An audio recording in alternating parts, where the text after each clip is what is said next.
Hello friend, welcome back to my YouTube channel educational bro में। तो चलिए आज हम लोग जो है क्लास ट्वेल्थ के रसायन शास्त्र का सब्जेक्टिव क्वेश्चन करेंगे। तो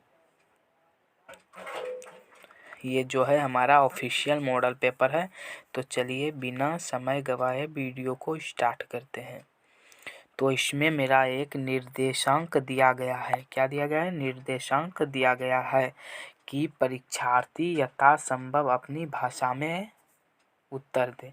यानी कि आपको जो है अपनी भाषा में उत्तर देना, ये नहीं कि किताब से रट के वहाँ एग्ज़ाम में जाके छाप दिए। तो ये ऐसा नहीं करना, आपको जितनी भी बातें लिखना अपनी भाषा शैली में लिखना। दूसरा कहता है इस प्रश्न पत्र में 3 खंड है, को, खो और गो के निर्देश पत्रों का उत्तर दें। उसके बाद है मेरा यानी कि एक खंड को में 1 से 7 तक प्रश्न है, जिनमें से किन्हीं 5 प्रश्नों का उत्तर देना है, जो कि हमारा 1 नंबर का है। और अगला फिर बोलता है कि खंड खो में प्रश्नों की कुल संख्या 7 है। 7 है। प्रश्न 8 से 14 इनमें से किन्हीं 5 प्रश्नों का उत्तर दें। इस खंड में प्रत्येक के लिए 3 नंबर मिलेगा। इस खंड में प्रत्येक के लिए कितना नंबर मिलेगा? तो 3 नंबर मिलेगा। फिर आगे बोलता है कि खंड सी यानी खंड गो में कुल प्रश्नों की संख्या 5 है, 14 से 19, जिनमें से किन्हीं 3 प्रश्नों का उत्तर देना है। इस खंड के प्रत्येक 5 अंक है। इस खंड में प्रत्येक 5 अंक है। तो इस खंड में जो है मेरा प्रत्येक 5 अंक है। तो चलिए बिना समय गवाए वीडियो को स्टार्ट करते हैं। तो इसमें जो है मेरा पहला क्वेश्चन क्या कहता है कि एक एरोसोल का उदाहरण दे। तो एक एरोसोल का उदाहरण दे। तो एरोसोल का उदाहरण क्या है? जैसे कि एरोसोल का जैसे मेरा उदाहरण हो गया बादल हो गया, कोहरा हो गया, यानी कि इसको इंग्लिश में हम बादल को इंग्लिश में हम क्लाउड भी बोल सकते हैं, कोहरा को हम इंग्लिश में फॉग भी बोल सकते हैं। इसमें से किन्हीं एक का उदाहरण देना है। एक एरोसोल का उदाहरण दे। तो इसमें से कोई एक लिख दीजिएगा। तो हो गया मेरा 1 नंबर क्वेश्चन कंप्लीट। तो चलते हैं आगे। तो आगे कहता है कि धातु कर्म क्या है। धातु कर्म, यहाँ पे क्वेश्चन मेरा क्या कर रहा है कि धातु कर्म क्या है। तो धातु कर्म क्या है? तो धातु कर्म पदार्थ और पदार्थ अभियांत्रिक का एक क्षेत्र है, जिसके अंतर्गत धातु से बनी मिश्र धातुओं और अंतर धात्विक यौगिकों के भौतिक और रासायनिक गुणों का अध्ययन धातु कर्म कहलाता है। तो ये हो गया मेरा दूसरा क्वेश्चन।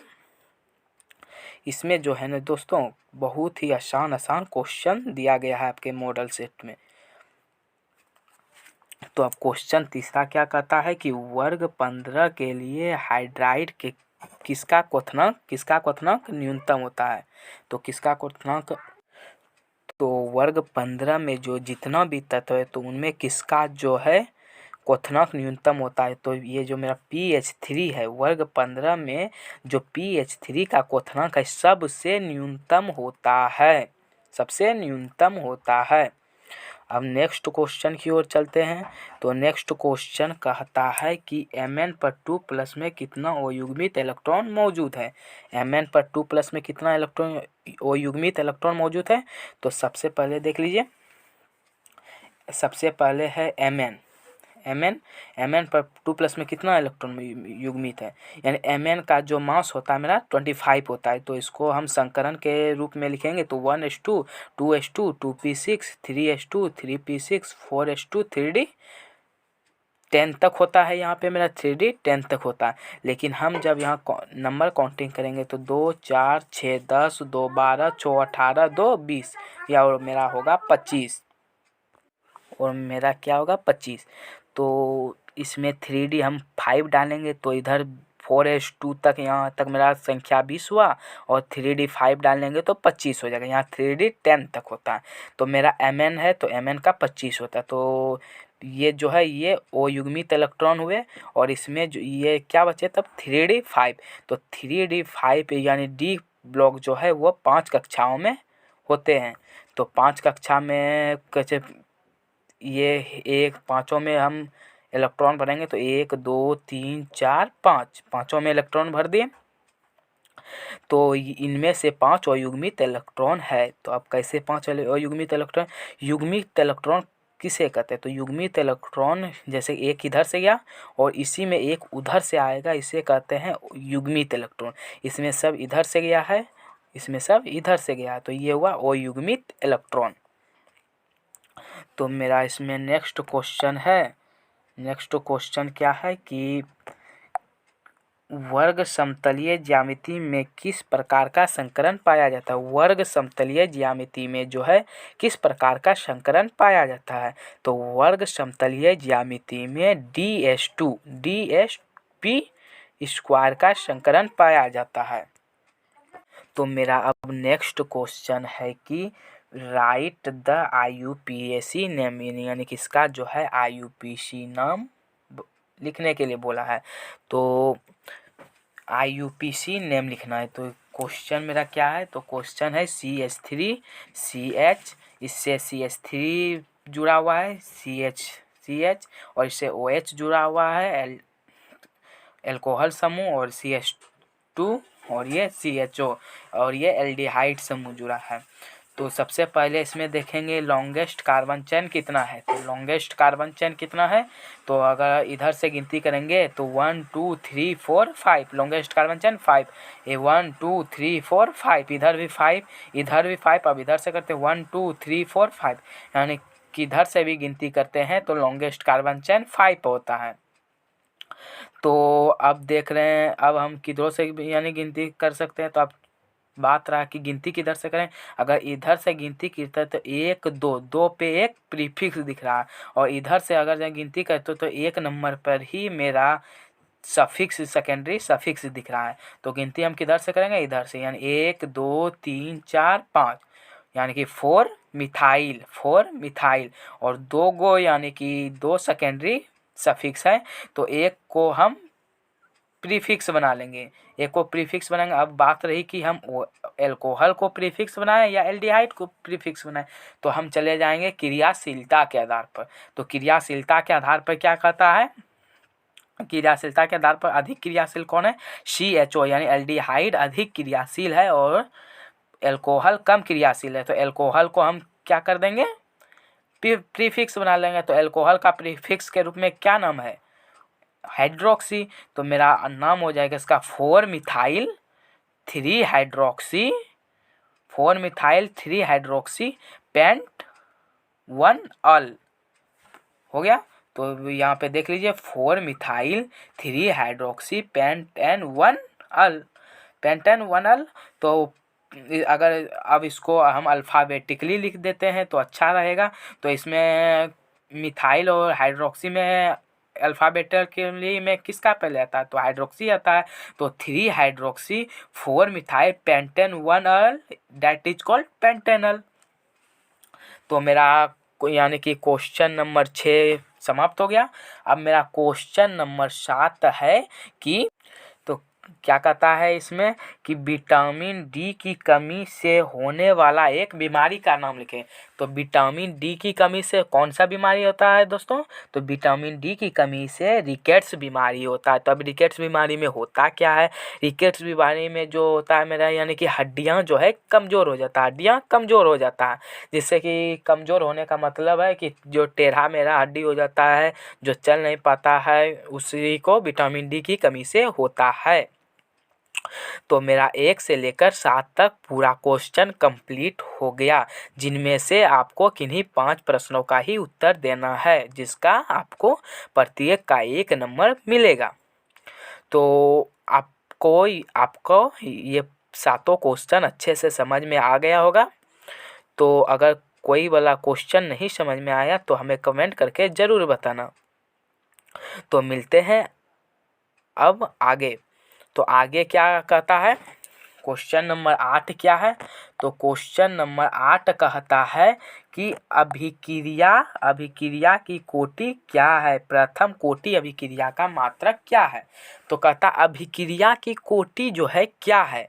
तो अभिक्रिया की कोटि का फॉर्मूला अब किसे कहते हैं? अभिक्रिया की कोटि किसे कहते हैं? किसी अभिक्रिया का वेग किसी अभिक्रिया का वेग निर्धारक पद के वेग व्यंजक में उपस्थित सांद्रता पदों के घात के योग उस अभिक्रिया की कोटि कहलाती है। उस अभिक्रिया की क्या कहलाती है? कोटि कहलाती है। माना कि small A capital A plus small B capital B ये रिएक्शन करके कोई उत्पाद बना देगा जिससे एक अभिक्रिया का वेग निर्धारित पद है इसका वेग व्यंजक यानी वेग इक्वल टू के इंटू ए, कैपिटल ए पर पावर स्मॉल ए और कैपिटल बी पर पावर स्मॉल बी। तो एक के संदर्भ में अभिक्रिया की कोटि इक्वल टू स्मॉल ए और बी के संदर्भ में अभिक्रिया की कोटि इक्वल टू स्मॉल बी। तो संपूर्ण अभिक्रिया की कोटि यानी n equal to A plus B. तो अभिक्रिया की कोटि अगर यहाँ 0, 1, 2, 3 आदि और भिन्नात्मक हो सकती है, यानी अभिक्रिया की जो कोटि हो जाएगी यानी n का मान अगर जहाँ हम 0 रखेंगे तो इसका मान अलग हो जाएगा, 1 रखेंगे तो इसका मान अलग जो हो जाएगा, 2 रखेंगे, 3 रखेंगे, उसी तरह इसका मान अलग अलग भिन्न होते जाएगा। अब यह एक प्रायोगिक राशि है। यह एक कौन सी राशि है? तो यह एक प्रायोगिक राशि है। तो अब इसमें कहता है कि अभिक्रिया की कोटि क्या है, यहाँ तक हो गया। अब इसमें कहता है कि प्रथम कोटि, क्या बोलता है कि प्रथम कोटि अभिक्रिया का मात्रक क्या है? तो प्रथम कोटि अभिक्रिया का मात्रक होता है सेकेंड इनवर्स, यानी इसको हम दूसरी भाषा में पर सेकेंड भी बोलते हैं। तो ये क्वेश्चन आपका कंप्लीट हो गया। अब अगला क्वेश्चन है कि भौतिक अधिशोष और रासायनिक अधिशोष में अंतर स्पष्ट करें।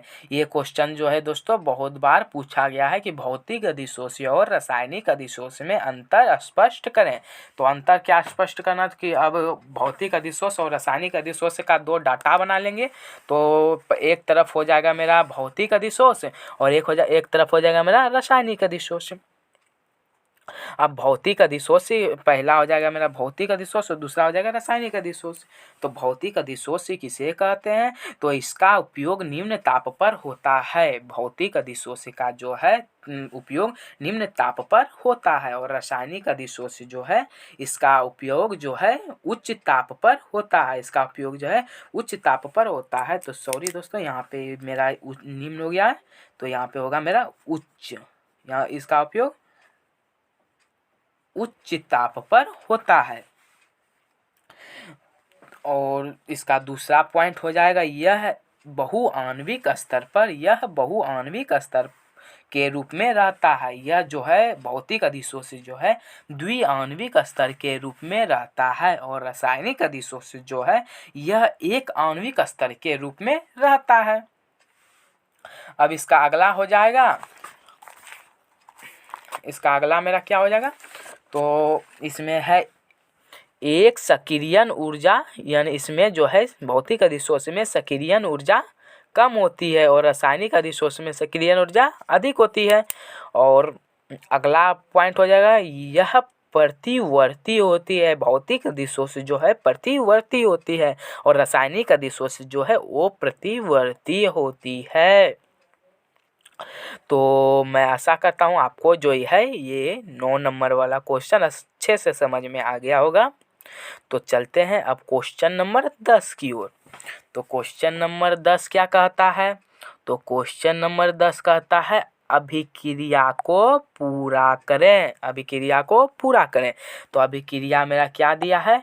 तो CH3 CH2 CH double bond CH2 plus HBr, यानी कि ब्यूटेन 1 को हम HBr के साथ अभिक्रिया कराएंगे तो परऑक्साइड की उपस्थिति में तो रिएक्शन करके ये हमको क्या देगा, ये आपको निकालने के लिए बोल रहा है।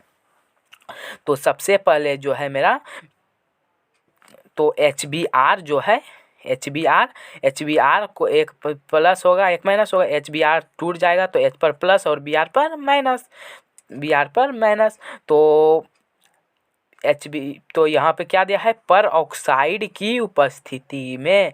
तो परऑक्साइड की उपस्थिति में यानी एंटी मार्कोनिकॉफ नियम के अनुसार ही चलेगा। तो एंटी मार्कोनिकॉफ नियम क्या कहता है कि माइनस वाला जो है वो अधिक कार्बन के पास चला जाएगा और प्लस वाला जो है वो कम कार्बन वाले के साथ चला जाएगा और ये डबल बॉन्ड जो है ये सिंगल बॉन्ड बन जाएगा।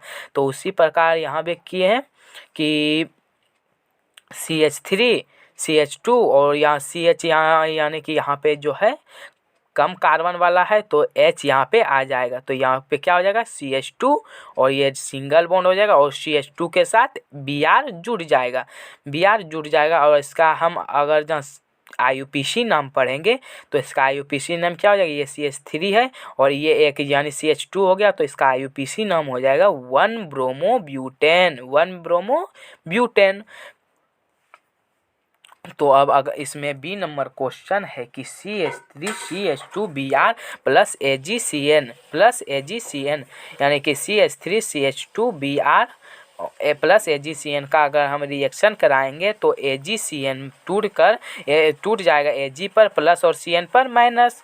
तो AgCN में ये इसमें इसके ऊपर यानी कुछ नहीं लिखा है तो इसका मतलब ये मार्कोनिकॉफ नियम के अनुसार जुड़े चलेगा।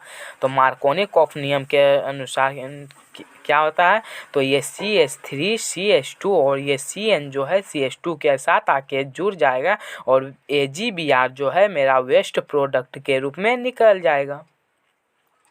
तो यही है मेरा एंटी मार्कोनिकॉफ। अब अगला क्वेश्चन तो इसमें जो है तो इसमें क्या करा अभिक्रिया को पूरा करें। तो अभिक्रिया मेरा क्या है कि CH3 CH2OH प्लस PCl3 को अभिक्रिया करें यानी कि एथेन-1 डेट इज कॉल्ड एथेनॉल को PCl3 के साथ अभिक्रिया कराएंगे तो क्या बनेगा। तो एथेनॉल को अगर यहाँ PCl3 के साथ अभिक्रिया कराएंगे तो मेरा क्या बनेगा। तो पहले CH3 मेरा है ही, CH3 है ही तो ये PCl का एक Cl मेरा OH को हटा के जुड़ जाएगा तो ये Cl हो गया प्लस क्या हो जाएगा H3PO3 वेस्ट प्रोडक्ट के रूप में निकल जाएगा। तो ये क्वेश्चन जो है मेरा बार बार रिपीट होता है। तो जैसे कि यहाँ पे सिर्फ चेंज क्या रहेगा, यहाँ कभी PCl3 है तो कभी PCl5 दे देगा, कभी क्या देगा SOCl2 दे देगा, ये तीनों में से कोई एक देगा और ये हर बार रिपीट होता है। इसीलिए आप ये क्वेश्चन को अच्छे से समझ जाइए। तो क्वेश्चन नंबर फिर बी है कि इसमें कोई दूसरा क्वेश्चन क्या है कि फिनॉल को फिनॉल को कॉन्क HNO3 और कॉन्क H2SO4 के साथ अभिक्रिया कराने पर क्या होगा। तो सबसे पहले फिनॉल को कॉन्क HNO3 और कॉन्क H2SO4 के साथ अभिक्रिया पर कराने पर मेरा जो फिनॉल जो है उसमें यानी कि ऑर्थो और पारा पर मेरा जो है NO2 जुड़ जाएगा। जैसे कि HNO3 है तो इसका NO2 ऑर्थो और पारा पर जुड़ जाएगा। तो यहाँ से स्टार्ट होता है तो ऑर्थो मेटा पे नहीं जुड़ेगा, फिर पारा, फिर ऑर्थो, फिर पारा के बाद फिर मेटा, फिर ऑर्थो, यानी कि इसका नाम अगर जहाँ पढ़ेंगे तो इसका नाम क्या हो जाएगा 2,4,6 ट्राइनाइट्रोफिनॉल 2,4,6 ट्राइनाइट्रोफिनॉल। तो अब मेरा अगला क्वेश्चन की ओर बढ़ते हैं। तो मेरा अगला क्वेश्चन कहता है DNA और RNA में अंतर स्पष्ट करें।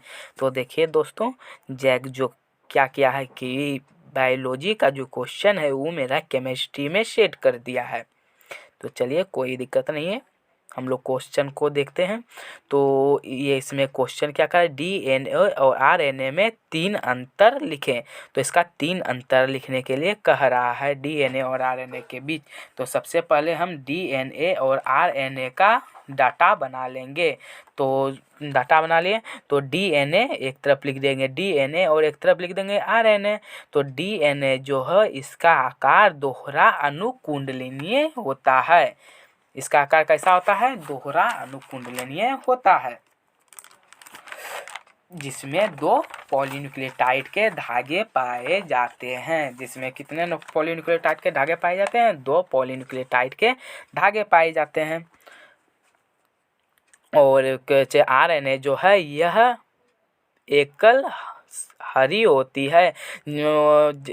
जिसमें एक पॉलीन्यूक्लियोटाइड पाए जाते हैं। जिसमें कितने पॉलीन्यूक्लियोटाइड पाए जाते हैं? एक पॉलीन्यूक्लियोटाइड पाए जाते हैं। तो मेरा एक अंतर हो गया। दूसरा अंतर है कि डीएनए में थाइमिन का बेस पेयर पाया जाता है और आरएनए में जो है यूरेसिल का बेस पेयर पाया जाता है। तो ये मेरा दूसरा अंतर हो गया। अब मेरा तीसरा अंतर क्या है कि डीएनए जो है डीऑक्सीराइबोज और शर्करा पाए जाते हैं, यानी डीएनए में जो है डीऑक्सीराइबोज और शर्करा पाए जाते हैं, आरएनए में राइबोज और शर्करा पाए जाते हैं। तो मेरा 3 अंतर हो गया। तो हमें एग्जाम में केवल 3 ही अंतर नहीं लिखना, उससे भी ज़्यादा लिखना है, जिससे कि एग्जामिनर हम लोगों का जो है नंबर काटे नहीं। तो मेरा अगला पॉइंट इसमें हो जाएगा कि यह सदैव आनुवांशिक सूचनाएं देती है, यानी डीएनए जो है मेरा क्वेश्चन नंबर 13 है कि होमोपॉलीमर और कॉर्पोपॉलीमर में अंतर लिखे और प्रत्येक के एक एक उदाहरण दे। होमोपॉलीमर और कॉर्पोपॉलीमर में अंतर लिखना है और प्रत्येक के एक एक उदाहरण देना है। तो होमोपॉलीमर और कॉर्पोपॉलीमर नामक 2 डाटा बनाएंगे। तो एक तरफ होमोपॉलीमर और एक तरफ कॉर्पोपॉलीमर। तो होमोपॉलीमर का पहला पॉइंट हो जाएगा, बहुलक गठन के लिए केवल एक मोनोमेरिक प्रजाति जिम्मेदार है, यानी होमोपॉलीमर के लिए केवल एक मोनोमेरिक प्रजाति जिम्मेदार है और कॉर्पोपॉलीमर के लिए बहुलक निर्माण के लिए एक से अधिक मोनोपॉलीमर प्रजाति जिम्मेदार है। और होमोपॉलीमर का दूसरा पॉइंट हो जाएगा, इसमें अचल गुण होते हैं और कॉर्पोपॉलीमर में एक होमोपॉलीमर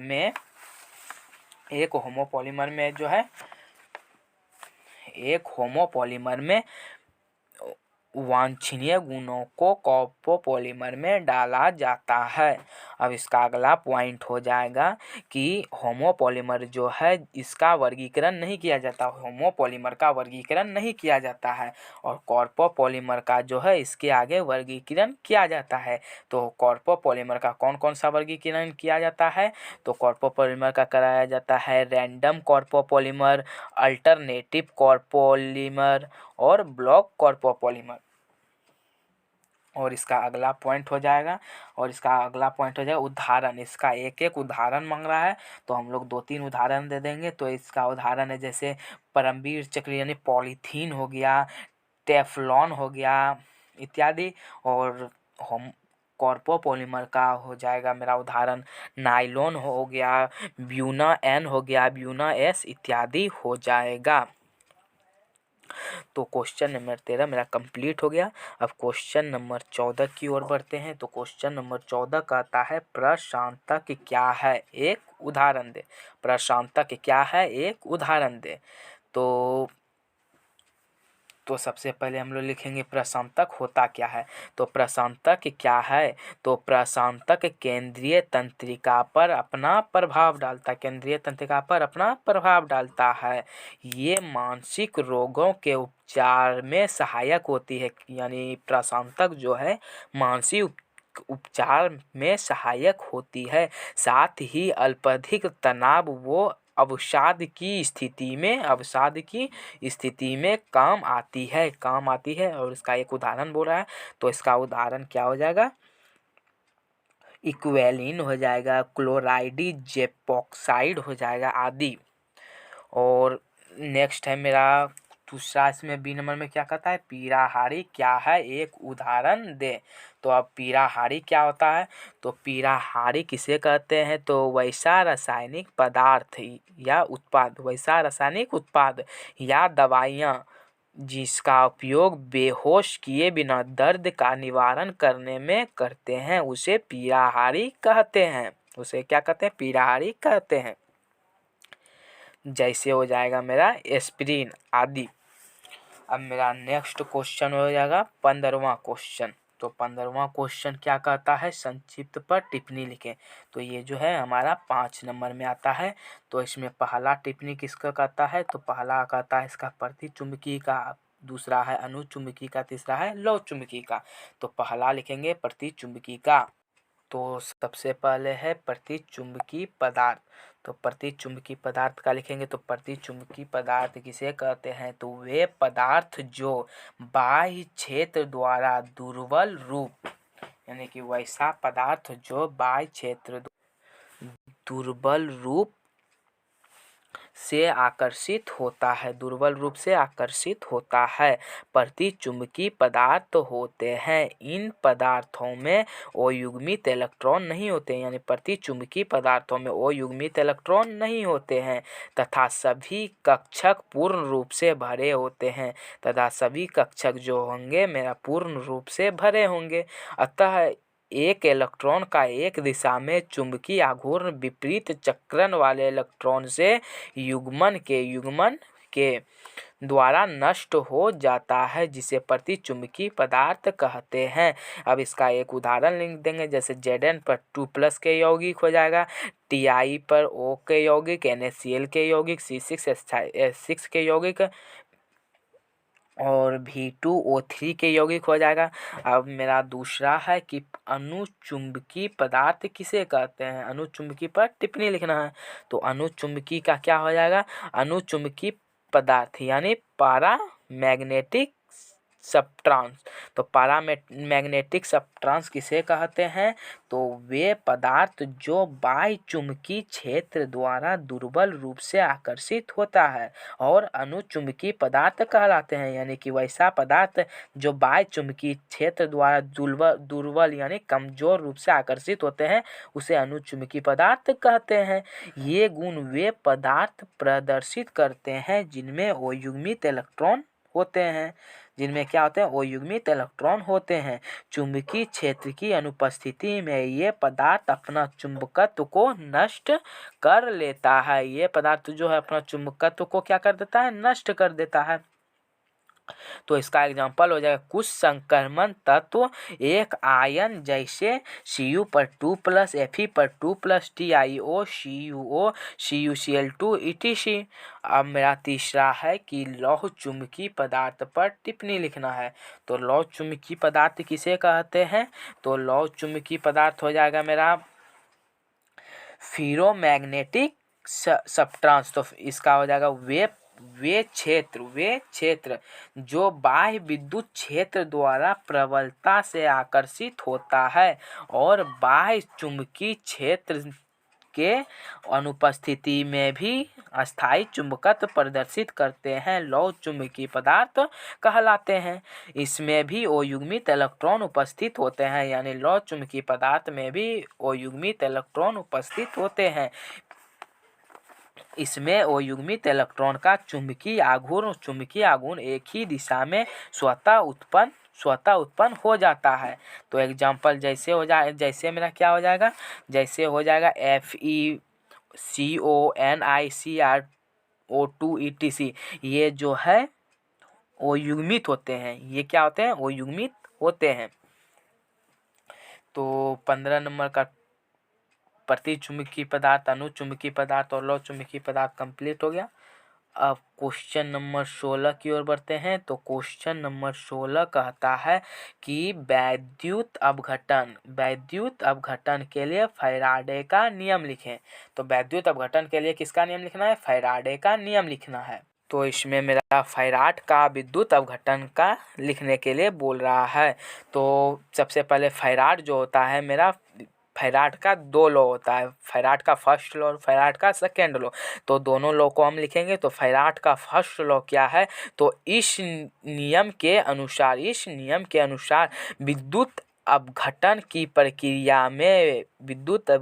प्रक्रिया में विशेष इलेक्ट्रॉन पर मुक्त पदार्थ का द्रव्यमान विलयन में प्रवाहित की जाती है, विद्युत धारा की मात्रा के समानुपाती होता है।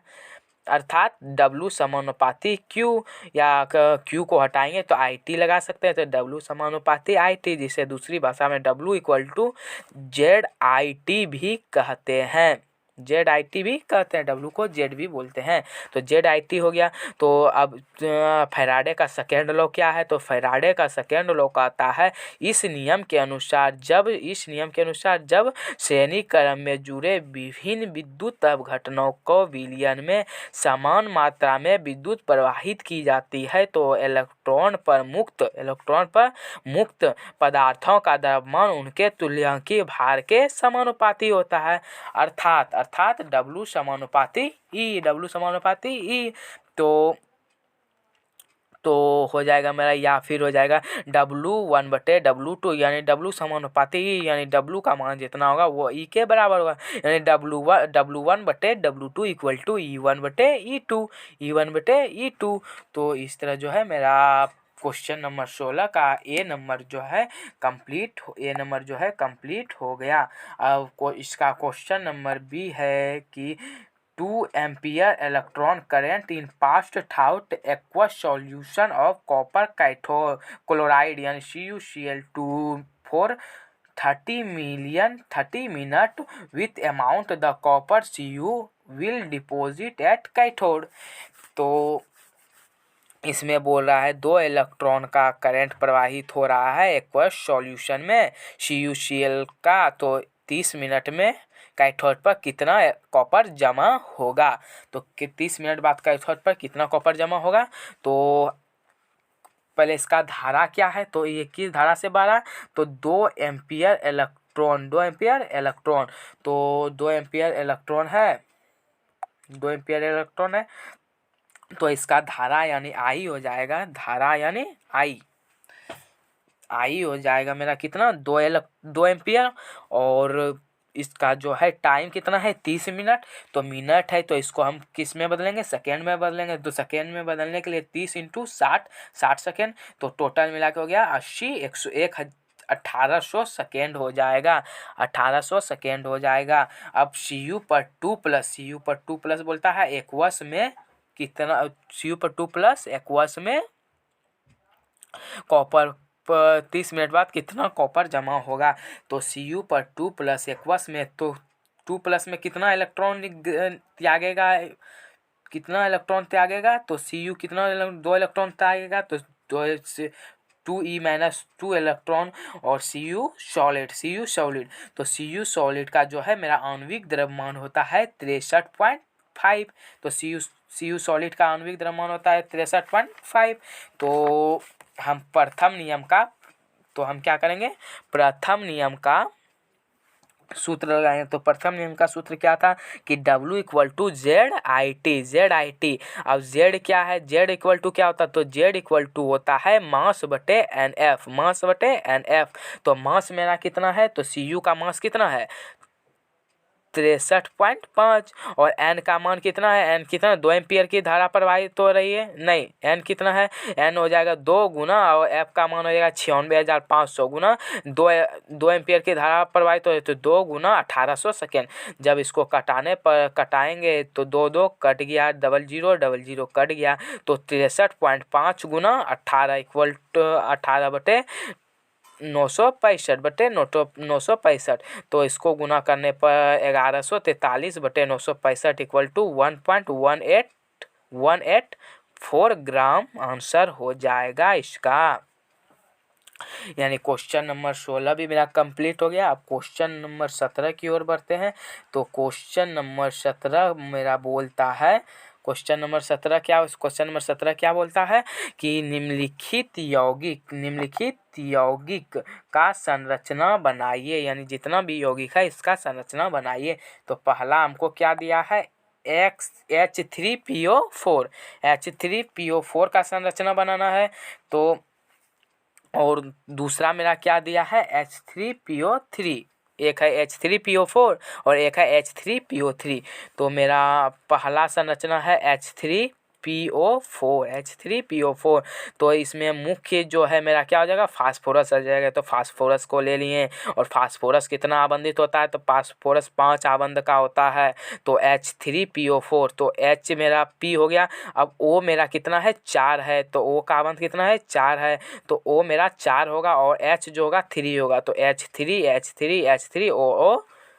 O हो जाएगा 4। तो एक इसमें 1 2 3 और इसमें 1 4, तो H3 भी हो गया मेरा, O4 भी हो गया मेरा, फास्फोरस मुख्य इलेक्ट्रॉन भी आ गया, और फास्फोरस का 5 आबंध भी पूरा हो गया। तो ये है H3PO4 का संरचना। और इसका शेप यानी आकार कैसा हो जाएगा, तो इसका आकार हो जाएगा टेट्राहाइड्रल। उसी प्रकार इसमें भी P जो है मुख्य इलेक्ट्रॉन है, मुख्य है तो मुख्य है, तो इसमें क्या करा था H3, H कितना देना है 3, तो 1 2 3 H3। अब P मेरा मुख्य हो गया और O3 तो 1 O 2 O 3 O O3 PO3 और ये PO3 हो गया मेरा, सॉरी इसमें जो है P जो हो गया H हो गया 1 2 3 और O तो मेरा 3 दिया है तो 1 हो गया 2 3 4 हो गया, तो मेरा यहाँ पे जो होगा E जो है वो नहीं होगा, E मेरा गलत हो गया। तो यहाँ पे फास्फोरस का जो है 5 आबंध भी पूर गया और इसमें H2 भी हो गया, O3 भी हो गया, तो इसका भी शेप हो जाएगा मेरा कैसा टेट्राहेड्रल। अब अगला क्वेश्चन नंबर सी है PCl5, क्या है PCl5, तो PCl5 का हम लोग निकालेंगे। तो PCl5 का क्या हो जाएगा, तो PCl5 का तो इसमें भी P मुख्य हो जाएगा और Cl5 हो गए तो P का कितना होता है अब 5, तो 5 होता है, तो जिनमें Cl5 है तो 1 Cl 2 Cl 3 4 5 PCl5 का संरचना हो गया। अब नेक्स्ट है मेरा क्या XeO3, नेक्स्ट होगा मेरा XeO3 का भी संरचना बनाएंगे। तो XeO3 जो है मेरा 8 आबंधित होता है और वो कितना है वो 1 2 3 सबको डबल डबल आबंध से जोड़ दिए तो 2 आबंध 4 आबंध 6 आबंध और 2 आबंध मेरा खाली रह गया, तो 2 आबंध जो है मेरा लोन पेयर के रूप में हो गया। अब मेरा नेक्स्ट है XeF4 Xe भी दे दिए F मेरा ये F जो Xe जो है 8 आबंधित होता है, तो 3 1 4 आबंध हो गया, 4 और 2 6 आबंध और 2 आबंध जो होगा ये मेरा लॉन पेयर के रूप में उपस्थित रहेगा। अब क्वेश्चन नंबर 18 कहता है कि क्वेश्चन नंबर 18 क्या कहता है कि मोल प्रभाज क्या है, मोल प्रभाज क्या है। तो नेक्स्ट क्वेश्चन हो जाएगा हमारा मोल प्रभाज क्या है, तो मोल प्रभाज किसे का, तो इसका नेक्स्ट हो जाएगा मोल प्रभाज क्या है। इसका मेरा मोल प्रभाज हो जाएगा, यानी मोल अंश को ही मोल प्रभाज कहते हैं। तो मोल फ्रैक्शन जिसको एक्स भी कहते हैं, तो एक घटक यानी विलेय प्लस विलायक के मोल की संख्या का विलेय में उपस्थित सभी घटकों के कुल मोलों की संख्या से अनुपात मोल अंश कहलाता है या मोल प्रभाज कहलाता है। तो माना कि ए और बी विलयन की दो घटक है, ए और बी जो है विलयन की 2 घटक है, तो ए का मोल अंश हो जाएगा यानी XA इक्वल टू NA बटे NA plus NB equal to, जब Na को हम कैसा रूप में लिख सकते हैं, Na को हम WA बटे MA के रूप में लिख सकते हैं और Na को भी इसमें उसी तरह लिख सकते हैं WA बटे MA के रूप में, और NB को WB बटे MB के रूप में लिख सकते हैं।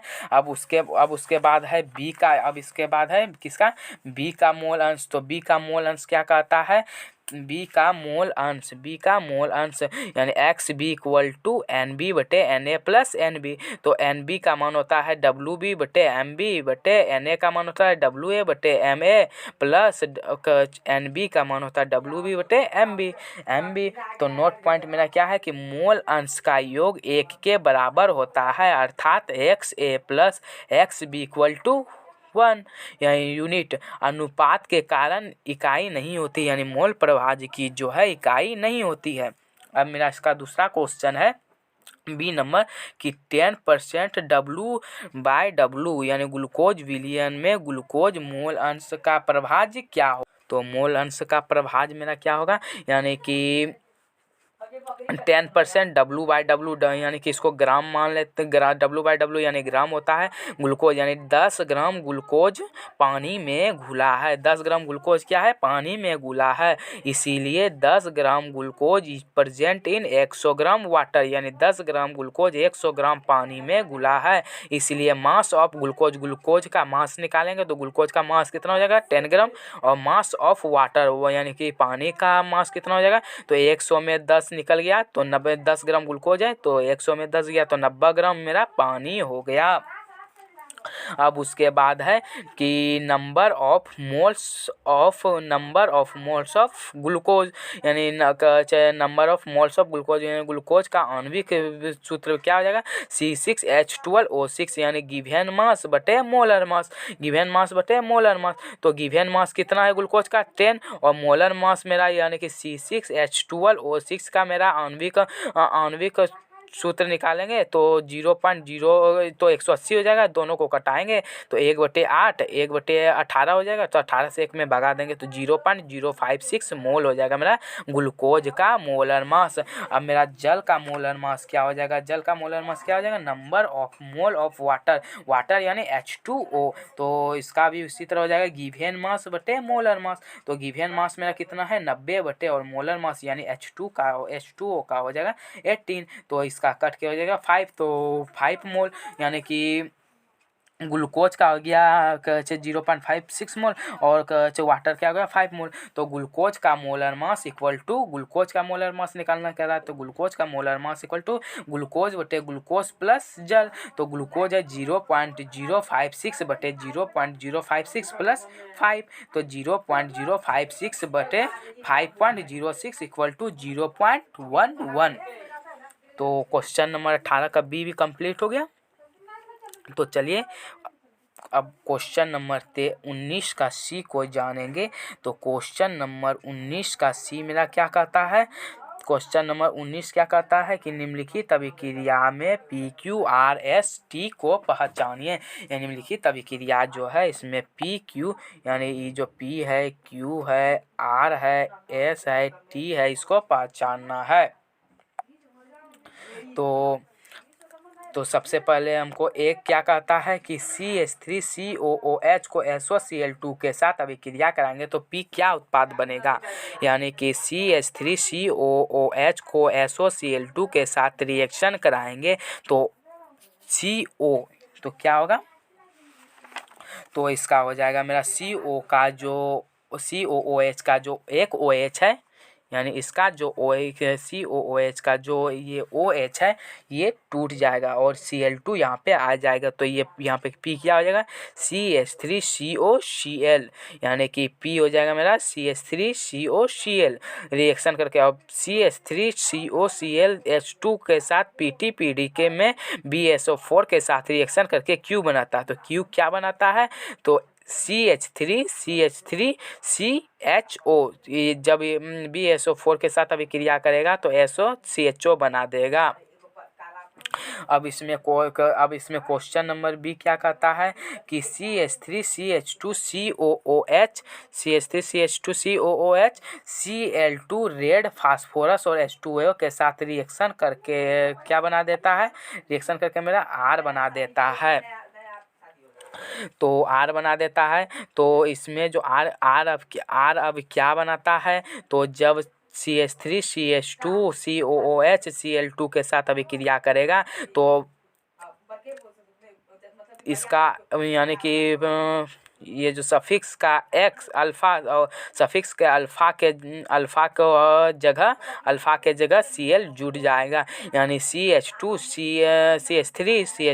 CH2 से क्या जो CH2 का एक H को हटा के क्या जुड़ जाएगा Cl यहाँ जुड़ जाएगा और यहाँ पे हो जाएगा COOH। तो रिएक्शन R मेरा क्या हो जाएगा CH3CH और Cl से जुड़ जाएगा एक H को हटा के और COOH। अब इसका क्वेश्चन नंबर सी क्या कहता है कि CH3 डबल बॉन्ड, तो यहाँ पे जो है यहाँ मेरा प्रिंटिंग मिस्टेक है, यहाँ पे मेरा प्रिंटिंग मिस्टेक है और ये जो OH होगा ये OH ये मेरा यहाँ पे जुड़ेगा बीच में, कीटोन है ये OH जो है मेरा ये मेरा कीटोन है, तो मेरा बीच में जुड़ेगा। तो उसके बाद मेरा Zn के साथ Hg और HCl के साथ रिएक्शन करने पर S प्राप्त होता है, तो S मेरा क्या चीज़ है, तो C जब कीटोन के Zn के साथ अभिक्रिया करके S बनाता है तो ये अभिक्रिया करके क्या बना देगा CH3CH2CH3। अब नेक्स्ट है इसमें कि CH3 CHO प्लस HCN अभिक्रिया करके क्या बना देगा, टी बना देगा। तो टी मेरा क्या बनेगा, CH3 CHO प्लस HCN अभिक्रिया करके CH3 और CH3 C, इसके एक कार्बन को, इसका एक कार्बन जो आ जाएगा C, और OH जो है इससे जुड़ जाएगा OH और यहाँ पे CN जो है ये टूट के यहाँ के यानी कि सफिक्स के बाद जो अल्फा होता है उस पे आके जुड़ जाएगा CN, एक H को हटा के इसका। तो एक H को हटा के इसका क्या आया, HO यानी कि OH, और ये इसका एक H और हटा के क्या आया, तो CN। तो ये हो जाएगा मेरा CH3, तो ये हो जाएगा मेरा CH3 और C, इसमें C के साथ OH जुड़ जाएगा, CN जुड़ जाएगा और H जुड़ जाएगा। इसी के साथ जो है मेरा क्लास 12th का जो मेरा है, सॉरी फ्रेंड, तो इसी के साथ जो है मेरा क्लास 12th का सब्जेक्टिव क्वेश्चन जो केमिस्ट्री का है वो कंप्लीट हो गया। अगर आपको मेरा वीडियो अच्छा लगा हो तो मेरे वीडियो को लाइक करें, चैनल को सब्सक्राइब करें और अपने दोस्तों को भी शेयर करें। आपके लिए मैं बहुत ही मेहनत कर रहा हूं। अगर आप मेरे चैनल को सब्सक्राइब नहीं कीजिएगा, वीडियो को लाइक नहीं कीजिएगा तो हमको अच्छा नहीं लगेगा। तो इसीलिए आप मेरे वीडियो को लाइक करें, चैनल को सब्सक्राइब करें, अपने दोस्तों को भी ज़रूर शेयर करें। और इसी तरह अगले वीडियो पाने के लिए आप कमेंट भी करें, मैं अगला वीडियो भी बनाऊंगा। तब तक के लिए जय हिंद, वंदे मातरम।